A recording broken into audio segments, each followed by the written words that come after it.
The negative campaign rhetoric has made it difficult for many parents and teachers to discuss this election with their children. In a special edition of our ongoing series, Note to Self, we turn to a group of 7th graders in Ridgefield, New Jersey. Now, they won't be able to cast a ballot for president until 2024, but this election has helped them give advice to their future selves for when they do. I pledge allegiance to the flag of the United States of America and to the republic for which it stands, one nation, under God, indivisible, with liberty and justice for all. Dear Vanita. Dear Daniel. Dear Katie. Dear Hamza. Dear 18-year-old me, you finally have the ability to vote. Do you wish you could go back to being 12 or maybe even 13? Well, the letter you're about to read is written by 12-year-old you. I will start by reminding you of one of the most heated elections ever, the election of 2016. That was the year Donald Trump and Hillary Clinton ran for office. And we are going to make America great again. America has never stopped being great. I accept your... Our candidates are not like Ronald Reagan or John F. Kennedy.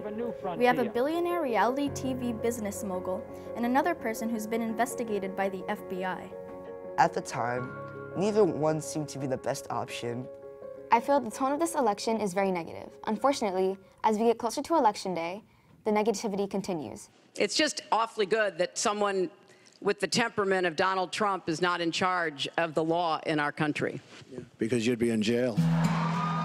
One reason why it is so negative is because these two candidates basically disagree on everything. For example, Hillary Clinton wants to raise taxes on the wealthy and use that money to help the less fortunate. We are going to have the wealthy pay their fair share. We're going to have corporations make a contribution greater than they are now to our country. Donald Trump, on the other hand, wants to lower taxes on businesses. We are going to cut taxes massively. We're going to cut business taxes massively. Right now, I think our biggest issue is foreign policy. However, 6 years from now, I may be worried about education and jobs. Every American child should have the right to a great education.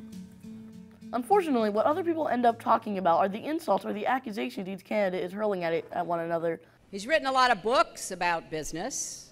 They all seem to end at chapter 11.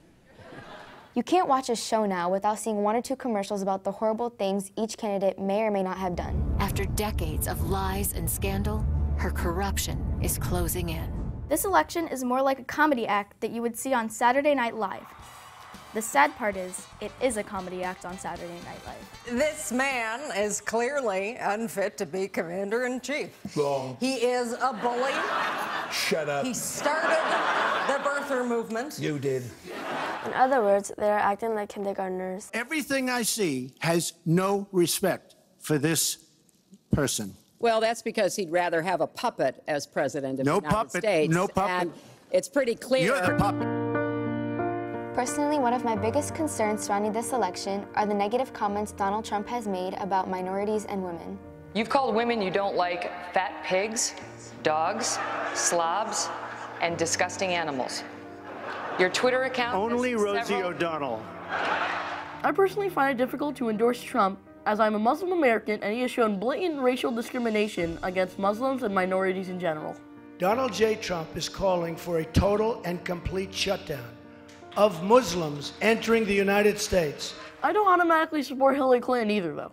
For one reason, she's under investigation from the FBI for deleted emails. Secretary Clinton, any reaction to the FBI investigation? Who in the world deletes over 33,000 emails? That was a mistake, and I take responsibility for using a personal email account. However, I admire her for being a determined woman who hasn't given up on her dreams. Though they have made plenty of mistakes, you should at least appreciate the effort they put into making it this far. Now this is where the dreaded advice part comes in. When it comes to making decisions, don't let others easily influence you.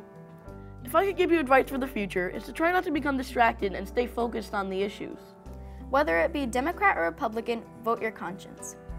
Whatever you do, don't pick someone like Kanye West for president because he's been threatening to run for president and I'm scared that he will actually do it. I want you to strongly think about your vote because obviously every vote counts.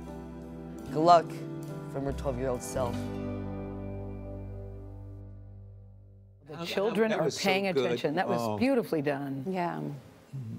Confidence in our young people. Yes. Absolutely. Yeah, they are the future. We should thank them. Yeah, very much. We want to thank the students and the administrators. We will do that at the Ridgefield, New Jersey School District. Special shout out to language arts teacher Teresa Becker. Thank you, Ms. Becker, who led the class in this assignment.